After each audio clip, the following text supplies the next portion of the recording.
Milagros junto al mar. En la semana previa a la Pascua, en el segundo año del ministerio de Jesús, vemos a Jesús en plena acción. Vemos a Jesús enseñando de quién es Él y por qué Él ha venido.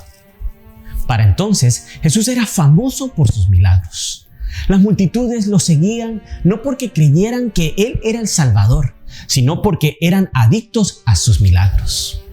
Un día en Galilea, Jesús se sentó junto a sus discípulos en la ladera de una montaña.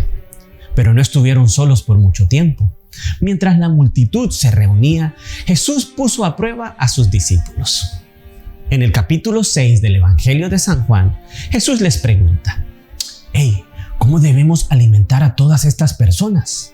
Uno de ellos le contestó: «No podemos, maestro. Hay más de 15,000 personas». «Envíalos a casa», sugirió otro.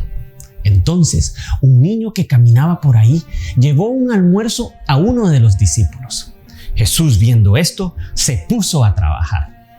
La situación era desesperada, pero 5 panes de hamburguesa, 2 tilapias, más Jesús eran la receta perfecta para poder alimentar a miles y miles de personas.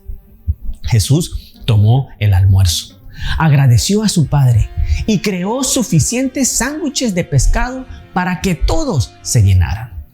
En un día como esos, donde la gente pasaba hambre a menudo, algunos estaban llenos por primera vez en sus vidas. Cuando la gente vio este milagro, conspiró para tomar a Jesús por la fuerza y hacerlo su rey. Fue necesario entonces otro milagro para que Jesús atravesara sobre la multitud. Más tarde, esa misma noche, Jesús quería estar solo para poder orar. Así que puso a los discípulos en una barca y los envió a Capernaum. Pero se desató una gran tormenta y desvió a los discípulos. Mientras estos luchaban contra las olas, se aterrorizaron más al ver a Jesús caminar por el agua, confundiéndolo así con un fantasma. Pero Jesús les dijo: «Hey, no tengan miedo, soy yo». Cuando lo llevaron a la barca, inmediatamente estaban en la otra orilla. Al día siguiente, las multitudes buscaron a Jesús, pero no pudieron encontrarlo. Finalmente, lo encontraron en el otro lado del lago. En ese momento, Jesús les preguntó si querían más sándwiches y si creerían que Él era la fuente del alimento espiritual que realmente ellos necesitaban. En Juan 6:35, Jesús dijo que Él es el que bajó del cielo para darse a sí mismo como sacrificio para pagar por nuestros pecados. Cuando creerán eso, tendrán vida eterna. Querido amigo y querida amiga, Él es el Verbo hecho carne. Él es el pan que nos alimenta para poder crecer día a día. ¿Cuál debe ser tu oración y mi oración en esta semana?